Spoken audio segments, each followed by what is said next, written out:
going on, guys, and welcome to another video with your host, as always, K-Mac Time, and today we are taking another look back at the original PlayStation. Now, this was my very first gaming system growing up as a kid, and I played the hell out of it. The PS1 has some great games, and they're starting to jump up in price lately, so I thought it would make sense to make another top 10 valuable games list for the system. Even though I've already done one, you can check that out, link in the description. Anyway, these games are games that you should keep an eye out for, and if you see one for a good price, definitely make sure to pick them up. But let's go ahead and kick off this list with number 10, Vanguard Bandits, which is a tactical RPG that was developed by Human Entertainment and was released in North America in April of the year 2000, almost 2 full years after its Japanese release date. Due to its late release in the PS1's lifespan, the game was majorly overlooked by most people, and the PS2 was just around the corner. However, the game got great reviews and actually one of the top RPGs on the system. A used copy of this game will run around $55 to $60 for a complete copy. Just forgive and forget. Let it go, Faulkner. It's not a matter of... Next up is another RPG, Lunar Silver Star Story, which is actually a port of a version of the game that was originally released for the Sega Saturn in 1996. This game was developed by Game Arts and is a fan favorite among RPG fans. The PS1 reboot of the original game had many improvements, and this game can be bought for around $60 complete.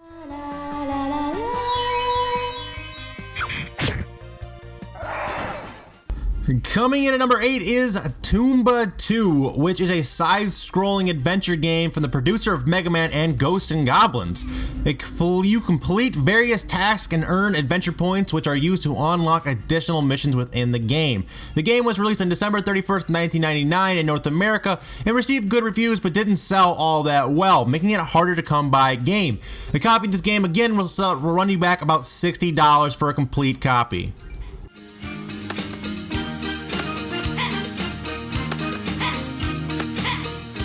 Next up, we have Einhander, which is a scrolling shooter developed by Squaresoft. This game is based around the story of Eddy and Saline and set in a fictional future during a war between the Earth and the Moon. Now, being that Squaresoft ruled the PS1 back in the day and it was one of the best third-party developers, this game demands a high cost, and it's actually a really good game as well, got great reviews. A used copy of this game, complete, will run about $80 to $85.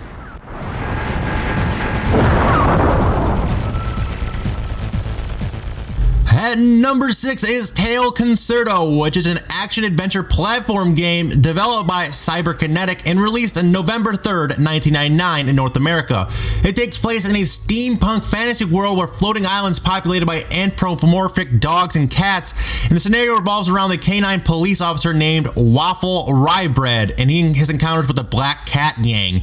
This game was generally received positively by critics, however the title was met with low sales, making it really hard to come by. A copy of this complete will run you well over $100.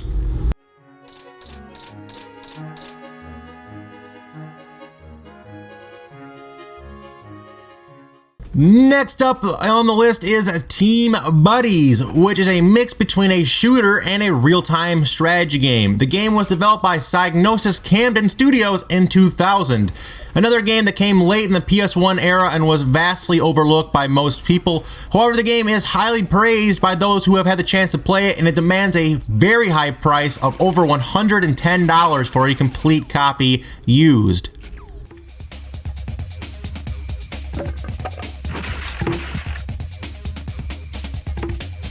Coming in at number 4 is Brigade, which is another tactical RPG published by Atlas, which was known for their low print runs of games.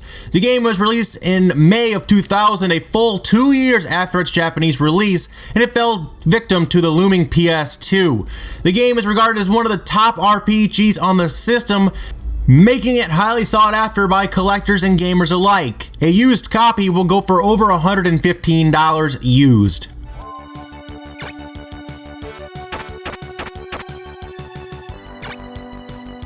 Developed by Namco and released in March of 1998, Kenoa Door to Phantom Mile is a 2.5D platformer game which was highly critically praised and had high sales in Japan, but low sales elsewhere in the world, making a North American version of the game a lot more valuable and sought after by collectors. A used copy will run you easily $120 to $135.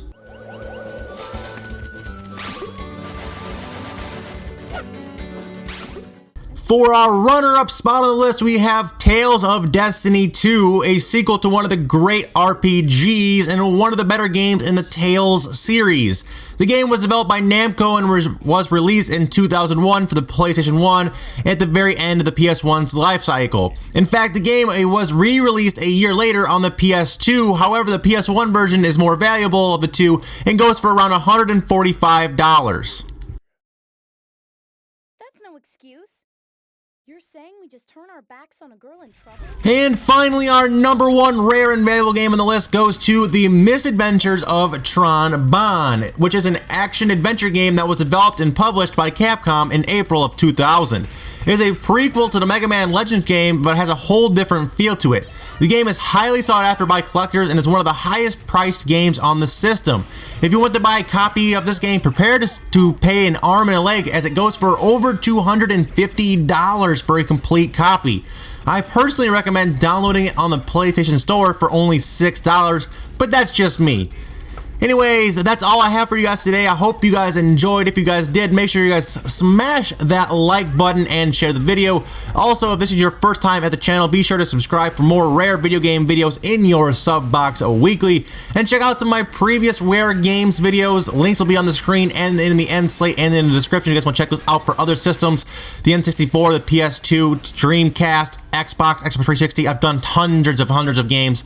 Anyway, guys, remember that's always KMAC time somewhere. Until then, take it easy and peace out.